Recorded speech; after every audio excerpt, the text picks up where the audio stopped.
MPC, welcome sa ating weekly economic briefing. Today we have Assistant Secretary Tony Lambino to introduce our guests. Salamat Yusek Rocky. Pagbati po sa inyong lahat. At welcome po sa ating weekly economic press briefing co-hosted by the Economic Development Cluster and PCOO. Makalipas ang 43 taon ay muling nagbadya ng panganib ang Bulkang Taal dahil sa matinding volcanic activity na patuloy na nagaganap sa kasalukuyan. Makakaasa ang lahat na ang buong hanay ng Administrasyong Duterte ay tumutugon sa kaligtasan at sa mga pangangailangan ng mga nasalanta ng kalamidad na ito. Prioridad namin na masiguro ang seguridad ng bawat komunidad at mamamayan. Malaki ang ambag ng Calabarzon sa productivity at pagpapalago ng ating ekonomiya. Titiyakin po natin na gagawin din ng pamahalaan ang mga kinakailangan upang makabangon ang lahat at magpatuloy ang progreso ng kabuhayan, trabaho at mga industriya sa mga lugar na ito.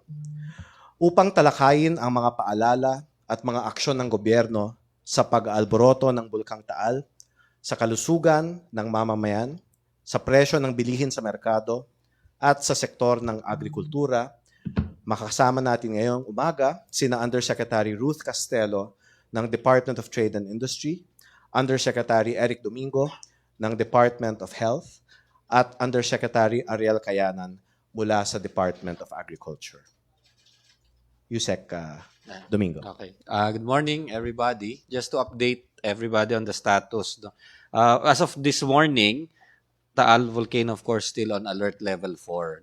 That means we have possible hazardous eruptions within the next few hours or days na possible pa rin. So the Department of Health and the Central Office and our regional office in 4A is still under Code Blue alert. That means that we have an ongoing event that's confined within the region. Of course, our personnel are on hand and deployed in the areas, and all the offices, especially those responding to the emergency situation, are in complete operation. As of this morning, 6 a.m., we have a total of 9,779 families who are affected and are now in 159 evacuation centers. So dumadami yung evacuation centers natin sa Calabarzon. We have about 40,126 individuals. And the main concern of the Department of Health now is, of course, to assure the safety and the healthy environment within the evacuation centers, to make sure that we don't have any disease outbreaks, and that everybody, yung nourishment and then yung sanitation and yung proper clean water supply is available. Since this started, we've had 105 patients that were admitted to our hospitals in Batangas Medical Center, Hospital ng Tagaytay. Here in NCR, we have our DOH hospitals here and some LGU hospitals. Most of them have been discharged and are being treated outpatient, pero meron pa kaming naka-admit na 16 patients at this time. Most common cause pa rin for admission and complaints, hypertension, yung mga under very stressful situations. And then we have our patients with pulmonary complaints, na yung mga inuubo, hinihika, mga may bronchitis, and fever would be the third leading cause of admission and consultation. As of now, the Department of Health has augmented the resources of Region 4A and Region 3, and we've been helping distributing medications, especially for asthma and antibiotics for children who might get infections, N95 masks and surgical masks, collapsible water containers, just to make sure na yung tubig na iinumin nila manggagaling sa gripo tatakpan at hindi malalagyan ng abono at hindi siya mako-contaminate. We also have eye drops for those who are suffering from eye irritation and possible infections. And the Department of Health has so far downloaded about 5.4 million pesos worth of commodities, medicines, and goods for our patients and yun nga mga affected population. As of now, yung Region 4A is still handling the situation very well, but our health workers from the neighboring regions, from NCR and Region 5, are ready, and we have them ready for deployment in case magkaroon ng surge ng mga pasyente natin, i-deploy natin sila to Region 4A for additional support. Thank you. Okay, good morning, everyone. From the Department of Trade and Industry, I will read a press statement. Upon the receipt of public reports about the rampant selling of overpriced N95, surgical, and other similar masks in the market, the Department of Trade and Industry immediately mobilized monitoring teams in the affected areas of Cavite, Laguna, Batangas, Quezon, and Metro Manila to monitor the prices and supply of said medical masks, including those goods classified as basic necessities and prime commodities. As soon as we received reports Sunday night, at 6 a.m. in the morning, the DTI dispatched monitoring and enforcement teams to the affected regions. In the special market monitoring conducted yesterday by the DTI in Bangbang, Manila, 12 out of 17 business establishments were issued notices of violations for alleged profiteering. I was personally there. We were able to visit 17 establishments, but the Fair Trade Enforcement Bureau continues to do its rounds. Pursuant to the declaration of state of calamity in areas affected by the phreatic eruption of TAAL volcano, prices of basic necessities are automatically frozen at their prevailing prices. Additionally, the Department of Health, which we fully support, issued Department Memorandum Number 2020-0005, which upholds price freeze of all basic essential medicine, including medical supplies such as the N95 mask, disposable face masks, nebulizers, and oxygen formula. The DTI clarifies that while basic essential medicines, N95 masks, and other medical supplies are under the jurisdiction of the Department of Health, the DTI continues to assist this agency in the monitoring of prices and supply of these basic products. As the President, of course, constantly underscores, it is a whole of government approach, and you will see now that the Department of Agriculture is also with us. And this is highly necessary, especially during times of calamities and disasters, so that the government can best provide the utmost service and assistance to the Filipino people.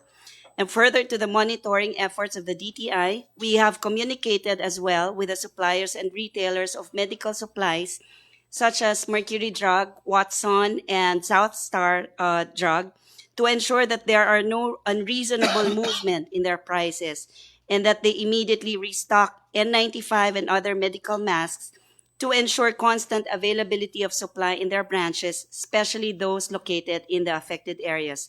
They have committed to the Department of Trade and Industry that they will not increase their prices.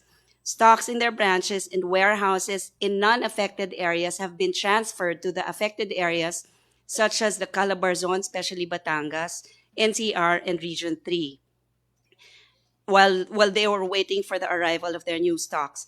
The DTI had also communicated with foreign suppliers to immediately send stocks to the country.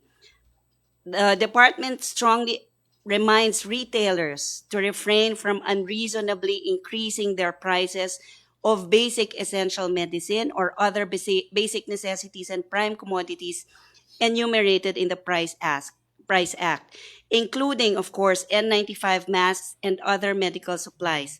Prices of manufactured basic goods shall likewise remain unchanged as of the published September 30, 2019 DTI Suggested Retail Price Bulletin. Those found to have committed profiteering or any other illegal act of price manipulation will be dealt with to the highest extent of the law. We will file administrative and criminal charges against business establishments violating the Consumer Act and other pertinent laws. The public is also advised to report any overpricing and any other illegal act of price manipulation through the DTI 1384 hotline or through our official email address for consumers, that is consumercare@dti.gov.ph. Thank you. That is all for the department. Oh, incidentally, if I may add, we have been receiving complaints as well. Aside from the 17 business establishments that we visited yesterday, we have been receiving complaints from the private sector, from the consumers buying these medical devices, sending us the receipts. So we highly encourage the private sector, the consumers, to send us documents that show profiteering on the part of the business establishments so that we can add them to our list. Thank you. Um, Magandang umaga po, bagamat may pagsubok po tayong kinakaharap ngayon. Ang bati po ng Kalima at Department of Agriculture ay masaganang ani pa rin po at mataas na kita. Una po sa lahat ay dahil nais namin ipaabot sa inyo kung ano po yung damage, of course, that you will be interested na dala or nagawa nitong ating pagsubok na kinakaharap. Ang ating pong area na natamaan in terms of hectare mga around 2,772 hectare. So in terms po ng monetary value, umabot po siya ng 577.39 million. And kapag bin-breakdown po natin kung ano yung mga component nito in terms of commodity, ang pinakamataas po, alam naman po natin kung anong mga champion po na produkto or mga agricultural commodity sa Tagaytay. Ang assorted vegetable po ay nangunguna, 56.10%. Ang banana po ay 20.96%. Ang kape po ay 10.91%. Sa mais po ay 7.18%. At ang pinagsama-sama pong iba na other commodity po natin tulad po ng rice, livestock, cacao ay bumubuo po ng 4.85%. So immediately po ang ating responde ay ang Kalihim ay nag-utos na naka-operationalize po yung operational center natin. Siya po mismo ang nagman sa central office nung Lunes. Then incidentally, naka-coordinate po sa lahat ng bureaus and attached agency na may kaugnayan at kinalaman doon, lalong-lalo na pong RFO, Calabarzon Regional Field Office number 4. So, nabanggit po kanina na ano po yung mga interventions at saka mga possible interventions na pwede nating ipamahagi na nagawa po kahapon ng ating kalihim kasama po ang ibang mga departamento ng Eksekutibo at ang Pangulo. Una sa lahat ay may total po tayo na 21.7 million worth of combined intervention for crops and livestock na i-distribute po ng mga DA sa Calabarzon sa 17 pong LGUs ng Batangas. Ang pangalawa po ay alam naman po natin na may mga kakahayupang industriya o paghahayop na industriya na nandoon po at ang BAI po ay immediately nag-disperse po ng mga available na drugs and biologics to be provided for the affected livestock. Also, 2 trucks are available to mobilize yung pong ating affected areas for animal rescue and evacuation. Hindi po lingid sa lahat na doon po mismo sa paanan ng Taal ay may mga kabayo na dati ginagamit po to carry for tourism or what. So kung ano po yung may sasalba natin, in-evacuate po natin. Sa Bureau of Plant Industry naman po ay may total pong nakahandang 5,000 kape mother plants and 1,000 cacao seedlings that are ready for distribution for damaged coffee and cacao areas na nabanggit po kanina. At syempre po, known na known po ang Taal sa kanya pong tilapia at saka yung maliputo, tsaka yung tawilis. So immediately po nag-test po ang Bureau of Fisheries and Aquatic Resources, yung water condition. Alam naman po natin nagkaroon ng pagsabog, kanya po ang concern po natin ay hindi lang po magpakain, kundi po yung safety po ng kinakain. So that is why kung mapapansin po ninyo, nag-prepare po immediate assistance in the form of fingerlings, but these fingerlings will be distributed as and when pwede na po. Kasi po kailangan po nating matest yung ng tubig po natin. Meron din pong mga ulang, itong ulang yung malaki pong ulo na mga hipon, 50,000 po for hito, 100,000 po para sa big head carp, at 5,000 pong fingerlings po para po sa ayungin na nakahanda po. Sa Baganang National Food Authority naman po ay may initial stock po na 168,758 bags of na mga bigas po na naka-ready for distribution in areas affected by the Taal Volcano eruption at sinisigurado po ng administrador natin, si Administrador Judy Dansal, na ito po ay safe at na-secure mabuti sa mga warehouse or cold storage.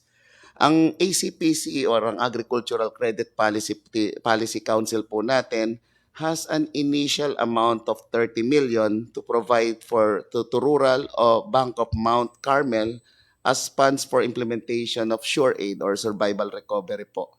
Loan assistance that will benefit around 1,200 farmer. Kanya po pag sinuman natin at kinuha po natin ang ano po niyan ay mga around 25,000 po sa mga nabanggit na farmers. Ang PCIC po, ang Philippine Crop Insurance Corporation, has an available and enough funds to pay for the indemnity of the affected insured farmers and fisher folks. Ang DA Amas po, nabanggit ko po kanina na siyempre may mga na-damage at ilan po dyan ay ang gulay po natin at saka po mga isda. Immediately nag-instruct po ang kalihim na pwedeng mag-source out. Tumulong na po ang Region 3 para sa isda at saka pong CAR. At may mga organisado po nating mga magsasaka ng gulay sa nasa bandang Baguio po natin ay tumulong para naman po hindi masyadong ma-distort ang price concern po natin. So, in that event po ang DA Amas at ang Regional Agribusiness and Marketing Assistance Division, yung po yung AMAD na tinatawag ng DA at ang BIFAR, ay kapatuloy pong nagmo-monitor, katulong po of course, katambay po natin ang DTI, si Yusek Ruth Castelo, para po mapanatili natin ang regularidad pagdating po sa presyo ng mga produkto. Iyan po ang instruction ng kalihim at gusto ko rin pong ipaalam na out of this calamity ay meron naman pong beneficial na mangyayari. But of course, that benefit is not compensating yung damage. Una po sa lahat, inutusan po natin ng Bureau of Soils and Water Management kung ano po ang magiging bagong kalagayan after that eruption. Alam naman po natin, nung 16-something, 18-something century, ay pumutok din po yan at nabago po niya yung geographic condition including the agroclimatic condition. Kanya po, ang nakikita po nating beneficiary rito ay na-replenish po yung soil natin. There is a short-term, medium-term, and long-term benefit kaparehas po ng Mount Pinatubo. Maraming salamat po. Okay, kayo po ay napapanood ng live sa PTV. MPC questions? Yeah, Ian Cruz, GMA7. Hi, good morning po. For Yusek Ruth and Yusek Eric Domingos, meron na raw pong SRP ang mask and mga medicines. Totoo po ba yon? Kasi marami nga pong nagtataas masyado ng presyo. Ano po ba talagang dapat na presyo ng especially N95 para hindi po ma-confuse sa mga tao na pag bumili sila, alam nila kung overpriced or hindi? Kagabi, overtime kami ni Yusek Ruth. No? So we did release a price freeze sa affected areas at makikita po ito sa webpage sa Facebook page ng Department of Health.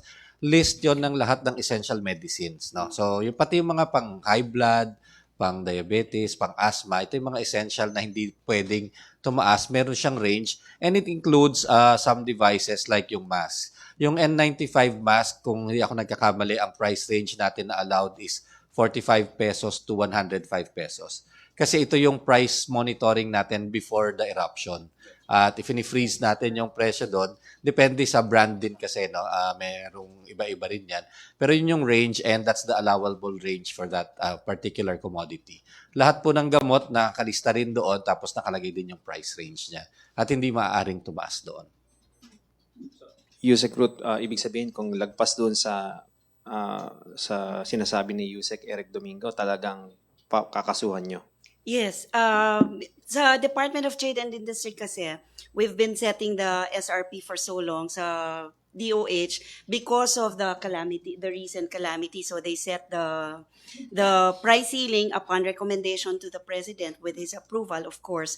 Kaya na-set ng DOH. Any centavo higher than the price ceiling imposed by DOH would be an offense already. So pwede nating filean sila ng kaso or whether administrative or criminal. Okay, kayo po ay napapakinggan din sa Radyo Pilipinas. Arian. Kay Yusek Ruth. Ma'am, di ba po may price freeze na po tayo ngayon sa Batangas province for basic goods kasi state of calamity? How about yung neighboring provinces po na affected din po ng TAAL volcano eruption? Ang Department of Trade and Industry, whether there is a state of calamity or not, nakabantay kami talaga dun sa BNPCs that we publish in the regular newspaper. So as of today, we have not changed or we have not made any adjustment to the September 30, 2019 published suggested retail price bulletin. Outside the neighboring area, within the neighboring areas of Batangas, kasi ito yung under state of calamity na naka-price freeze, even outside the province, naka-fix pa rin siya dun sa published SRP bulletin as of September 30. Pero wala pong as in bagong order on a price freeze. Halimbawa, for Laguna, Quezon, Cavite. Under the law, kung walang order, walang declaration Oo, ng na state of state. calamity, hindi naka-price freeze. But of course, you can consider also, basta hindi kasi nila pwedeng itaas yung presyo nila above the SRP bulletin imposed by DTI. Any infraction committed by the sellers, whether retailer siya or manufacturer, kinakasuhan namin ng DTI. Ma'am, last na lang po. Even if yung mga neighboring provinces haven't declared a state of calamity yet, would the DTI consider ordering a manual price freeze for basic goods in these areas? No, we do not have the power under the law. Okay po. Thank you. Thank you. Alvin Baltasar.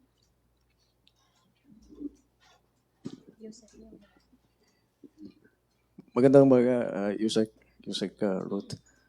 Yusek, kailan niyo po isasampa yung kaso doon sa mga medical supply stores na nakita niyo ng paglabag ng profiteering? As of today, baka ho naka-file na siya. Kasi we finished dun sa 17 establishments that we visited. We finished around 1 o'clock ng hapon, maybe 1:30. So baka ngayon, this morning, naka-file na. And then after the notice of violation, we will issue formal charges against them. Bahala silang mag-depensa nung kaso nila during the hearing. Yusek, just to give us an idea, gaano ba kabigat yung kasong profiteering? Ano yung kaparusahan? Yes, profiteering is an illegal act of price manipulation under the Price Act. Ang penalty niyan is 5,000 pesos, ranging between 5,000 pesos to 2 million pesos. When found to really have committed profiteering, we can impose the highest penalty ng 2 million pesos. Sila lang po, Yusek. Can you name us kahit mga 5 or yung mga Na sasampatan? we May listahan visited. po kayo? May listahan Meron po kayo? kaming, well, those that I took pictures of yesterday, I have some. Sige, can we get back to you later? I will look for it in my phone. Sorry. Okay, Prince. Teka lang, ito yung mga, I remember there was R&M Enterprise, there was MJ Enterprise. Kasi doon sa Manila area, in every nook and corner, merong medical supply store. So tabi-tabi sila. Yung nasuyod namin na yun na magkakatabi, marami doon, like I said, 12 out of 17 na magkakatabi. Prince. Hi, ma'am. Good morning. Ma'am, regarding fake N95 face mask, ma'am, what are the penalties against airing establishments or medical stores? We cannot say fake naman, fake in the real sense of the word. We found very low quality N95 masks that I'm sure medical doctors will not even use. Kita mo naman kasi dun sa material na ginamit, dun sa make niya, yung itsura, yung look niya, probably hindi naman hindi naman siya fake. Copy ng N95 pero very, very low quality. Na baka hindi rin makasave ng tao from the ashfall na that we're trying to prevent. Just to add, yung kasing ibang masks, mga surgical masks, ano lang yan mga notifiable products lang yan. These are low-risk products. But the N95 mask is of particular importance kasi it's used in the medical field. Kaya registered siya as a medical device. Meaning, when you register an N95 mask, it has to follow certain standards. So when we got reports of this circulating, actually si Yusek Rutan tumawag sa akin, may nakita silang malambot. We're now dispatching FDA inspectors dito sa mga medical supplies stores natin to check because N95 masks, if they claim to be N95, have to be registered with the FDA. And they should pass the standard set for that particular product. Ma'am, sir, how do we differentiate a low-quality N95 from the authentic? Well, there's a physical inspection and of course, if it's a registered product, kompleto yung documents kasi na isa na submit sa amin, including kung ano yung contents niya, how it was made, and then the filtration effect of that particular product. Yung kasi baka yung mga nakikita natin na mga low quality, possibly not even registered with us. These are being sold without being registered. And in that case, we will have to confiscate them and retrieve them. I mean, sir, for us consumers, how do we know Well, that? yeah, from the look number one, it says N95, no? Merong nakatatak dapat. N95 masks are rigid. They are quite thick, a few millimeters thick. And they are molded talaga for the contour of the face. Kasi talaga, ang N95 kasi ang purpose niya is halos less than 1% yung particles na makakapasok other than air. So talagang nakaseal siya. Pag sinuot mo siya, nakaseal siya sa buong ilong mo at saka bibig. At makakapal siya at saka rigid siya. Pag mukhang duda kayo, masyadong malambot or manipis, at hindi talaga maganda yung contour sa mukha, then that's probably a falsified product or a counterfeit. Thank you, sir. Okay, Maricel? Sir, follow up lang dun sa question ni Prince. Ano yung is there a violation if, for example, low quality nga yung N95, kiniklaim nila that it's N95 but yet low quality pala siya and it's not registered in FDA? Yes, if it's being sold as an N95 product, meaning as a medical device, and it's not a registered product or a substandard product, then that's a violation. Pag ganon, pwede silang kakasuhan ng FDA. So yung nagtitinda na establishment will be facing administrative charges from the FDA. So, ganun karami ang kaso nila. So, aside from Meron violations ng Consumer Act, FDA law rin, papasok rin. The Consumer Act kasi has administrative and criminal powers. So, pwede rin pa, in addition, yung sa DOH, FDA. And ma'am, meron na po ba kayong na-identify na mga cases na nagtitinda ng low quality N95? Yes, madami. Madami kahapon. These are some of the establishments na na-issuehan na ng notice of violation. Gemry, Rodman, 7J, Jasrich, Priska Medical Supplies and Trading. So these are some of the few. We have concrete evidence against them. So we just also wish to warn the other sellers, yung mga ibang establishments doon sa Manila ng medical supplies. We will not stop. Government will not stop looking at them and running after them. Especially that we know these people are taking advantage of the situation ng mga tao sa Calabar Zone, especially in Batangas. Under Article 52 of the Consumer Act, yung Unfair and Unconscionable Sales Act or practice, this activity done by retailers now fall under Unconscionable Sales Act or practice. They are taking advantage of the situation, the difficulty being experienced by the consumers now. So yung consumers will have no choice but will have to buy the N95 regardless of price, especially if they can afford. Diba? Na-mention, Not giving consideration to the true worth of the product. ma'am, yun na-mention niyo po ng mga name ng stores. Sila yung kasama doon sa 12 out of 70 na nakita kahapon. Yes. But aside doon sa overpriced, nakita rin yung low quality N95. Yes. We will have to look into that aspect now, yung registration nila sa FDA. Whether the products that they were selling that we found to have been sold yesterday nakaregister sa FDA or hindi. So dagdag pa yun sa kaso nila. Okay, Jillian? For DTI and DOH. So how grave is the liability of these particular stores? Because they're obviously registered as medical supply stores, but they're of course they're found selling non-medical grade masks. So could you explain how deep the liability? Sa FDA muna, no? Medical supply stores right now are not licensed by the FDA. No? So, drugstores lang ang licensed natin. And kung drugstore siya and it has a license to operate from FDA, that means they're responsible for selling only licensed products. At pag nakita natin na nagbebenta sila ng licensed or substandard products, then we can file administrative complaints against them, including revocation, of course, of their license to operate. Yung mga medical supplies, business permit ang kinukuha nito sa LGU. So we're working also with the LGU of Manila para kung merong violations nga nagtitinda ng mga substandard products, then we have to for FDA we have to work with the local government unit on that. On the part of the Department of Trade and Industry, based on profiteering naman, we also have prepared a list of stores that we will recommend to the local government of Manila for at least suspension of business license. Kasi sila ang nag-issue ng business permits nito so that they can sell.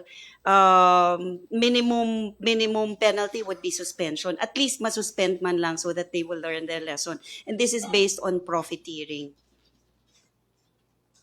Okay, questions, MPC? Ian, may tanong ka?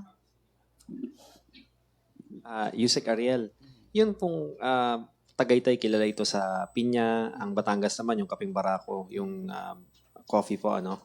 Ano pong epekto nito direkta dun sa dalawang mga produkto nung pagputok po ng bulkan? Katulad po nung nabanggit ko kanina, ang datos ay nagsasabi na sa saging, dun sa 577.39 million, ay 20% po nung kabuuan na yon ay damage po dun sa saging. Yung lalong-lalo na yung mga senyorita, alam naman natin yung ano nila. Pangalawa po, yung pong kape, sa kape po and other commodity, kasama na po ang kakao, 10.91 po agad ang naapektuhan at sa kakao naman ay 0.03. So mas maliit po dun sa kakao, mas malaki po dun sa kape. Kanya nga po ang sinasabi natin, immediately kapag po pwede na pong i-replenish or pwede na pong yung mga na-damage, ay may nakaredy po tayong mga mother plants po natin o mother tea po natin. Pero hindi naman po tayo maapektuhan ng supply ng kape po dahil po dun sa nangyari? Actually po, ang kalagayan po natin ngayon ay hindi lamang po ang area po ng Batangas or ng Tagaytay ang nagsusupply po or tinagtataniman ng kape. Depende po sa ating what they call yung quality. Meron po tayong tinatawag na Liberica, Arabica, at Robusta. So, ang nandoon po sa area niya is across. Yung pong iba naman po, meron po sa Cacao, marami po tayo sa Davao, sa Mindanao, at dito na meron po tayo sa Highland sa bandang Baguio po or Carpo natin. Sir, na-mention nyo rin kanina na meron namang epektong maganda ito in the future. Ano-ano po ba yung makikita natin in the long run? Of course, sabi nga po natin, yung pong natabon po na mga asphalt or what, just like Pinatubo, na nakikita nyo na po ngayon ay bumalik na po sa agricultural physical condition. Yung pong lupa na overuse maybe before ay natabunan po so na-replenish po rin yung nutrient content niya. Kaya lang po, sabi nga po natin, dahil po may acidic particle po to, kailangan pag-aralan po ng Bureau of Soils and Water Management kasi po may traceability concern naman po tayo para safe naman po ang kinakain natin. Okay, MPC questions? Maricel, then Jillian. Yusek Domingo. Yes, yesterday po, sinabi ni Asek Laksamana yung nabawal kainin yung mga isda sa Taal Lake and yung sa kalapit na areas in Batangas. But then, yung team namin nag-iikot doon kanina. It seems na hindi nakikinig yung mga residente. They're still getting tilapia and other fish. Ginigrill pa rin nila. Can you just reiterate the danger? Oo, ito agree kasi ang DOH at saka ang DA dito. No? Hanggang hindi tayo sigurado, might as well be cautious. No? Because we know that toxic substances have been thrown out of the volcano and na-dissolve yan sa tubig natin. No? At kung makikita natin, kung enough siya para pumatay ng isda at pumatay ng hayop, then pag na-ingest natin ito, maaaring mailipat sa katawan ng tao itong mga toxins na to. So until we await the further tests of DA and clearing na walang toxin level na nakakatakot dun sa tubig, wag muna po sana. No? Refrain lang tayo from taking itong mga isda. Yung gulay at saka yung wala pong problema yun. Basta hugasan lang yun. No? Yung gulay at saka prutas na nalagyan ng abo, basta hugasan lang ng mahusay yon at linisin, pwedeng kainin yon. Pero yung pong buhay na hayop, yung mga isda, nakaka-ingest kasi sila ng toxins. And until we are sure, we advise the public to please refrain, just for caution. Okay, pero Yusek Ariel, paano yung supply ng tilapia bangos dito sa Southern Luzon? Apo, this is an opportunity po. Number one, for the other regions, not only what they produce right now, opportunity para maidala naman po doon sa ibang area katulad po ng Southern Tagalog natin or Cavite. Pangalawa po, it gives us a bird's eye view on how do we plan expansion. Ibig pong sabihin, mas marami dapat ang kanilang magiging what they call harvest. And ang sa tilapia po kasi it will take around 3 to 4 months. So mabilis din po ang pagre-replenish natin. Depende lang sa sizing na gusto natin. So may immediately instruction po ang kalihim na again, volume is very important. Yung organisado pong mga magugulay at saka organisadong mga mag-fish fund ay makipag-coordinate po para mahango po natin yung kanilang mga produkto sa mga napektuhan po nating mga mamamayan. And in fact, largely ang naapektuhan po ay hindi lamang po yung area yung pati pong Metropolitan Manila. Okay, Jillian? So DA po, is there an updated estimate on the agricultural loss sa Taal as of today po? Sa kabuuan po, hindi lang po Taal kasi maraming naapektuhan kasama po yung Karatig Bayan. 3 p.m. po yesterday and we'll update again mamaya pong hapon ay 577.39 million at saka po ang hectareage naman po na tinamaan ay nasa 2,772 hectares po. Okay, questions? MPC? Wala na tayong tanong? Okay, thank you. Clarify ko lang. Yes. Yes, sir. If I may just add, dun sa suggested retail price bulletin ng DOH on N95 masks, yung 45 pesos to 105 pesos. Yesterday, meron kaming, kasi depende sa brand yan and depende sa quality ng item.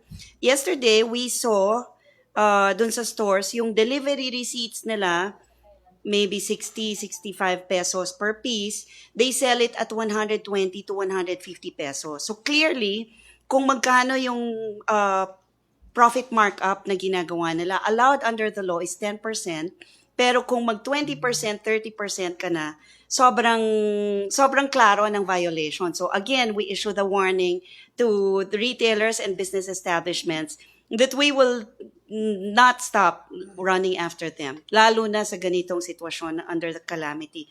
This is by instruction of Secretary Lopez.